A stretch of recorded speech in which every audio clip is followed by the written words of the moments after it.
Quart d'heure corrézien, le magazine d'information hebdomadaire de RGB, Bram FM, RCF Corrèze, Radio Pac et Brenige FM. Réalisé et présenté par Olivier Sérac. Bonjour tout le monde et bienvenue dans ce numéro du quart d'heure corrézien, numéro particulier parce que cette semaine, rien ne s'est passé comme je l'avais prévu. Rendez-vous annulé, interlocuteurs qui ne souhaitent pas ou plus s'exprimer. Parfois, le journalisme c'est un petit peu compliqué, mais je tenais quand même à faire un magazine. Alors je vous propose de réentendre des sujets qui m'ont marqué depuis le début de cette 3e saison. Nous parlerons donc de financement des associations, de la complexité de vivre avec un grand prédateur, mais aussi de la joie de travailler dans l'artisanat. Le quart d'heure corrézien, vous avez le menu, c'est parti.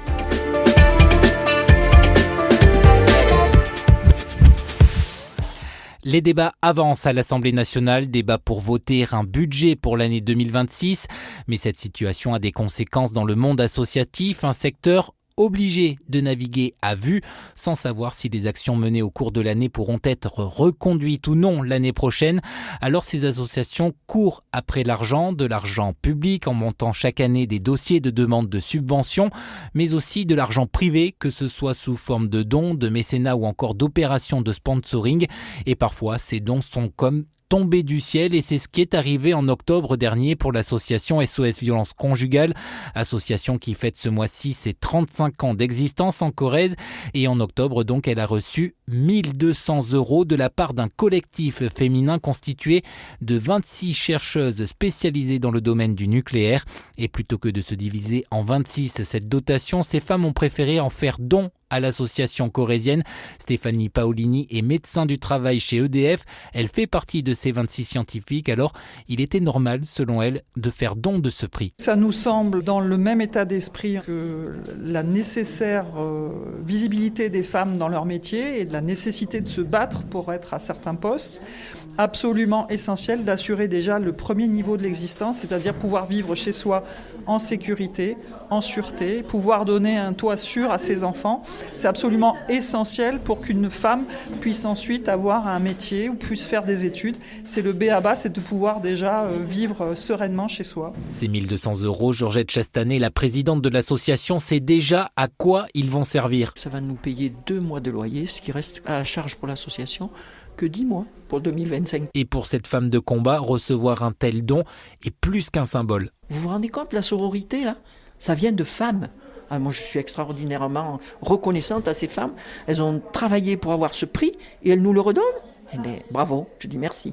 Un merci d'autant plus grand que sur un budget annuel de 260 000 € auquel s'ajoutent les salaires des 5 salariés de la structure, trouver de l'argent est une véritable bataille. Les subventions ne sont jamais pérennes et jusqu'aujourd'hui ne seront jamais pérennes en fait finalement. Si après les gouvernements à venir nous pérennisent, mais ne serait-ce que sur 3 ans, ça serait beaucoup plus facile pour nous pour monter nos budgets. Parce qu'aujourd'hui nos budgets, ils sont montés comme ça, à vue de nez, jusqu'au moment où on va se prendre une montagne et puis qu'on sera obligé de fermer les boutiques et de licencier le personnel. Et ça, évidemment, ce n'est absolument pas l'objectif visé par Georgette Chastanet. Qu'est-ce qu'on fera des femmes qu'on reçoit actuellement ?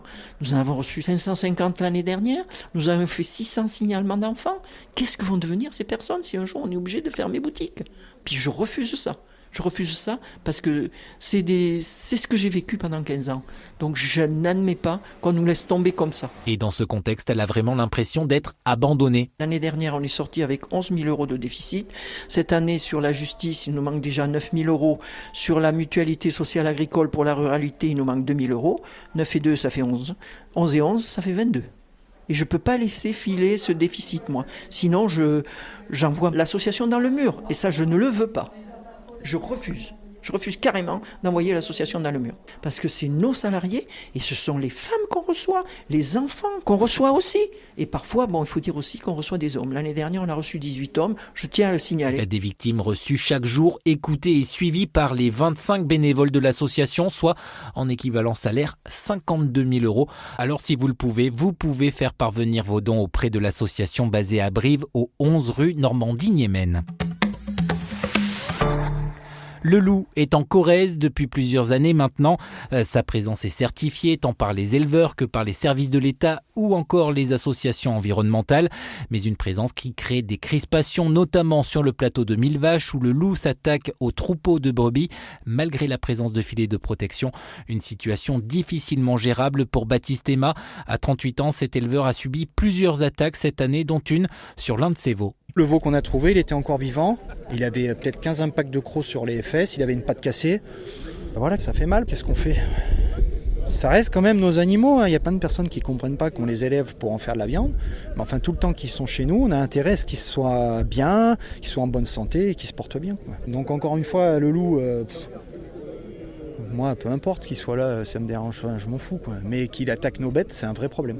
Alors l'homme demande une chose, un assouplissement dans la réglementation de la protection des loups afin de pouvoir mieux se défendre face à ces attaques. Aujourd'hui, on voit bien que le tir de défense a servi à pas grand-chose parce qu'il est mis en place depuis un certain temps. Enfin, pour notre part, on l'a depuis un petit moment.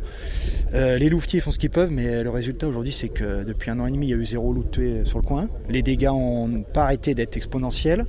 Il y a de plus en plus de loups. Pour quel résultat, tir défense ? Il faut être là au bon moment. Il faut que le loup soit en position d'attaquer à ce moment-là. Nous, on travaille déjà tous les jours, les week-ends, les vacances. On ne va pas non plus aussi faire des gardes la nuit. Enfin, à un moment donné, il faut savoir aussi... on n'est pas esclave de la biodiversité. Pourquoi ce serait à nous de payer tout, quoi. Donc...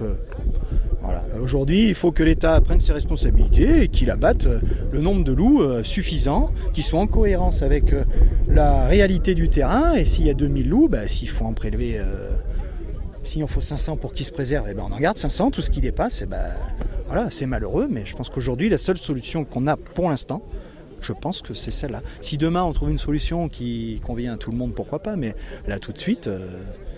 Nous, on ramasse les macabées dans les champs, quoi. Et pourtant, il a bénéficié d'aides financières afin de protéger au mieux ces animaux. C'était les fils électrifiés en parc de nuit. Ensuite, vu qu'on a eu notre lot d'attaques, on est arrivé au quota. Et quand on est en cercle 1, il faut 2 mesures de protection. Donc le parc de nuit ne suffisait plus. Soit il fallait des patous, soit il fallait les bergers. Là, on avait choisi d'électrifier toute la journée le parc. Mais du coup, les moutons, au lieu d'avoir une trentaine d'hectares, ils avaient un demi-hectare à électrifier, quoi. Ça devient compliqué, quoi. Après, on a des personnes qui disent vous pouvez demander des aides, mais on ne va pas demander des aides à clôturer 36 hectares. Comment on fait l'entretien des clôtures électriques ? Je vais vous le dire, moi. L'entretien des clôtures électriques, c'est soit des broussailleuses, soit avec du glyphosate. Alors qu'est-ce qu'ils veulent les gens ? Qu'on mette des produits chimiques partout dans les packages ou qu'on les entretienne avec des moutons ? Il faut retrouver un petit peu de cohérence. C'est que un loup, pourquoi pas, qu'un à 10, c'est plus possible, quoi. Aujourd'hui, selon la préfecture de la Corrèze, 7 loups seraient installés sur le plateau de Millevaches. Un couple et ses 4 louveteaux. Un autre loup solitaire, lui, serait aussi présent sur le territoire. Une présence remise en cause par Carduelis, une association environnementale qui assure qu'en cas de présence d'une meute, un autre loup, qui plus est solitaire, ne peut pas s'installer sur un territoire déjà colonisé. Hop là.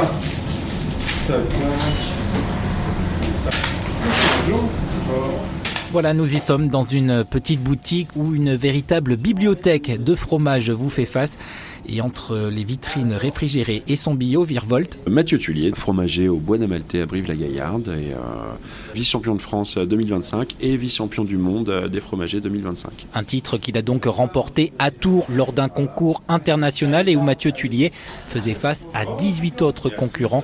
Pourtant, malgré ce titre, l'homme à la simplicité déconcertante reste heureux. Je n'y allais pas pour la gagne, pour avoir un titre, pour quelque chose. C'est un mélange de reconnaissance, d'énorme fierté et d'honneur d'avoir eu la chance de pouvoir participer à ça et d'avoir pu montrer mon travail. La chance de savoir qu'on a reconnu mon travail comme étant un reflet de ma personnalité, que je trichais pas et ce que j'essaie d'être au quotidien en tant qu'homme, voilà, juste me montrer tel que je suis, et si ça transparaît dans mon travail et que du coup j'ai une patte qui peut être identifiable, j'en suis doublement ravi. D'autant plus ravi qu'au départ, ce n'est pas lui qui devait participer à ce concours. J'ai remplacé au pied levé le candidat Jules Mercier, qui était champion de France en titre, qui est malheureusement décédé en montagne cet été en pratiquant sa passion. Et donc j'ai appris à la fin du mois de juin que j'étais candidat possible pour ce mondial. Et donc j'ai accepté à ce moment-là, pour lui et pour la hauteur de l'événement, bien évidemment, d'y participer. Or, si vous rencontrez cet homme, vous comprendrez très vite combien son travail de fromager coule dans ses veines. C'est un travail de connaissance du produit, connaissance du monde fromager dans sa grande globalité, parce qu'il est très très vaste, très riche, très varié. C'est parler de fromage, c'est vivre le fromage, c'est partager, que ce soit entre professionnels de ce secteur ou au quotidien avec nos clients en boutique ou nos proches. C'est se réunir autour d'un élément qui est incontournable de notre gastronomie, incontournable de notre histoire, de notre terroir, de notre héritage. Et donc c'était l'occasion de participer à une grand-messe des amoureux du fromage. Sur les tomes du Ségala, Ségala c'est au poivre de Timut. Donc un poivre un peu sur des accords agrumes, un peu citronné, ça peut être déstabilisant aussi. Sur un truc un peu plus classique. Maintenant, si je vous dis que cet homme n'est fromager que depuis 2 ans, vous ne me croirez pas. Et pourtant, non seulement c'est vrai, mais cette arrivée est liée à un ras-le-bol, un burn-out après 15 années passées dans le milieu de la santé. Un milieu que ce grand gaillard à la barbe fournie et aux yeux bleus emplis de tendresse ne renie absolument pas. J'ai pu m'épanouir, j'ai pu découvrir un métier, des gens. C'était très intense et au bout de 15 ans, comme beaucoup de gens malheureusement, une perte de sens complète de mon quotidien, de mon métier, qui n'avait plus rien à voir avec celui qu'on m'avait appris. Je suis arrivé au fromage par passion. En tant que client, j'ai découvert des gens qui savaient parler du fromage pendant des heures avec les yeux qui brillaient, qui étaient capables d'oublier les clients qui étaient sur le trottoir à attendre pour uniquement vous parler d'un fromage et parce qu'ils avaient envie de vous le faire aimer et de vous partager son histoire, sa production, son terroir et autres. Et je me suis dit, ça c'est un truc qui me plaît. Et une très belle histoire de vie, on s'est tapé dans la main, on a besoin de quelqu'un, t'es là, t'as envie d'apprendre, voyons ce que ça donne. Et s'il est une chose dont Mathieu Thuillier est fier aujourd'hui, c'est bel et bien de pouvoir continuer à apprendre dans un milieu qu'il ne fait que découvrir. Ce rôle de transmission et de partage est quelque chose qui me tient vraiment à cœur et qu'on retrouve beaucoup dans la profession. Et puis c'est une filière, le fromage.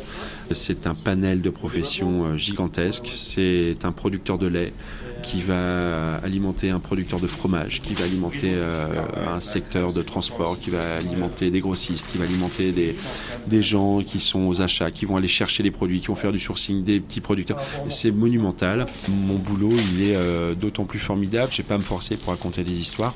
J'ai plus besoin de mentir et de raconter des histoires.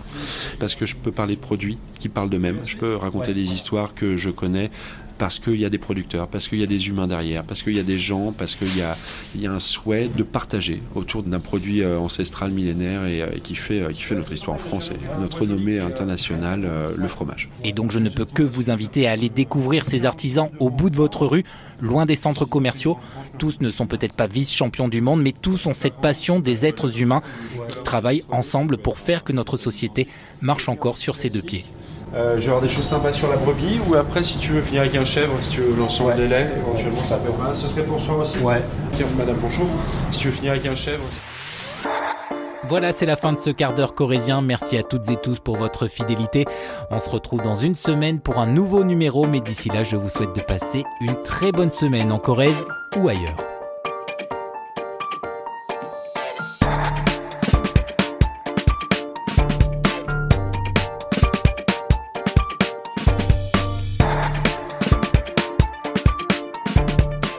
Retrouvez le quart d'heure corrézien en réécoute sur nos sites internet, mais aussi sur les plateformes d'écoute Spotify, Deezer et Apple Podcasts.